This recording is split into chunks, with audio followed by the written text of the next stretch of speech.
today we are making spicy sausage, cured and smoked, and we're working in 10 kilograms batches, 10 kilogram batches again, but we are going to be making about 60 kilos. And in this one we do for 10 kilos 280 grams of paprika, and the one that we use actually is imported. Oh, I can get it out. It's this one. It's supposed to be spicy paprika. It's homegrown type of thing. Anyways, and then so for that, and then you need 200 grams of salt, 50 grams of garlic, and 50 grams of caraway seed. So we have salt and paprika on there, and now we're gonna do garlic. Once all the ingredients is in, you want to mix it for about 10 to 15 minutes, and you want to mix it well so there's no clumps of red and that all your meat is red, not pink. So for this sausage recipe, we have cleaned up 9 heads. Well, actually I should say my husband cleaned up 9 heads of garlic and added processed it in a food processor, and then added 600 milliliters of water, and you let that sit. Then you strain it, but you use the water, not the garlic, for the sausages. And then we are using 30 kilograms of meat. It's hams. I know this is not what a lot of people use as far as a cut of meat, but this is what we've been using for many years, and it works out just fine.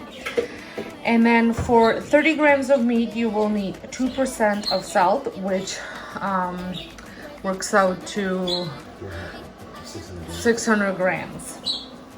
And then you're gonna need a couple handfuls of crushed pepper flakes. This is just for a little bit of flavor. You don't want to spice it up. And we are, if I didn't mention, we are making garlic sausages, and these are going to be smoked and then cured, and then they're gonna be ready to eat in about what would you say, a month from now?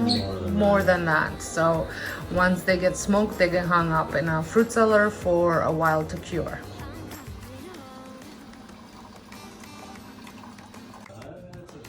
So we are mixing it in 10 kilogram batches because it's a lot easier to get all the ingredients combined that way than because we're using they're not little, food safe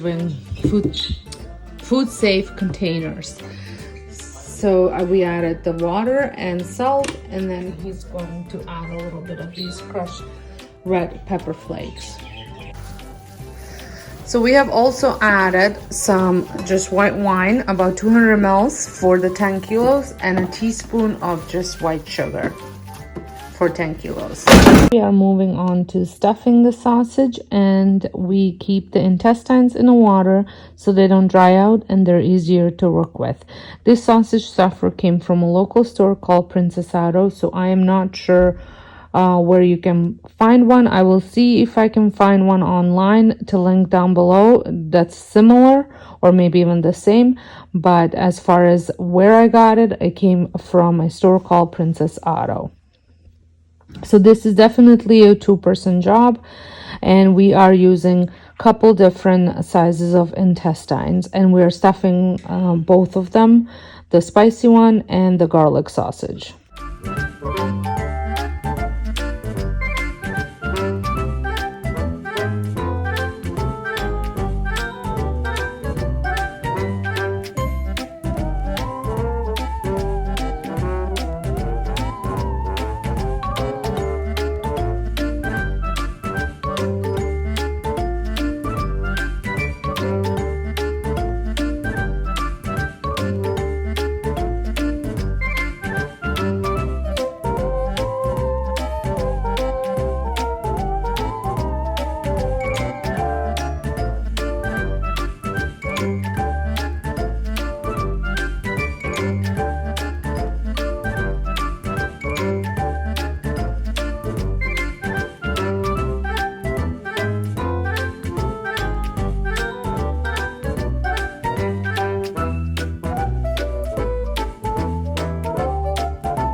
This is the first year that we are trying out these really thick sausages, so we'll see how they turn out.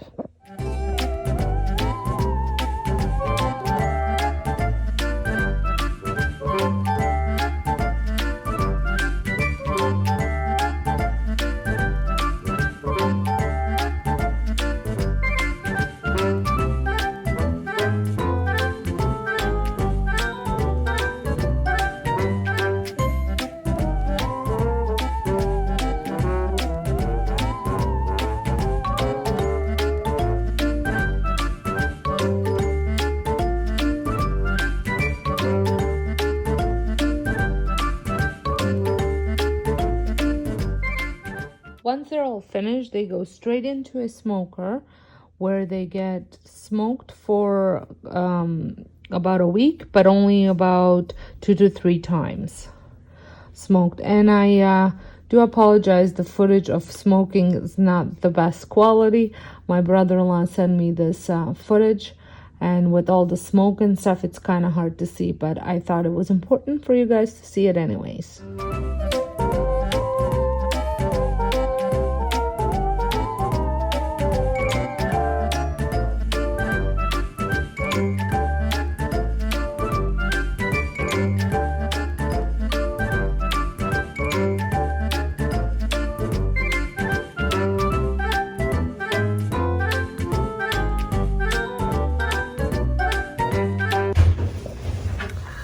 Now we hung them. They had couple smokes, and now we hung them over in my parents' fruit cellar. They have the best draft going, and they're gonna stay here curing for about a month. We typically keep couple aside before we don't leave them out for drying, so we can cook them. We make a traditional Christmas dish on Christmas Eve with these sausages. My family does. My side of the family does. And then but once they're cured, they're great for charcuterie boards, for paninis, or just on their own. Well, I hope you enjoyed this video. If you did, give me a thumbs up and let me know if you make your own sausages. And until next time, hope you guys have a wonderful day, and thank you so much for watching.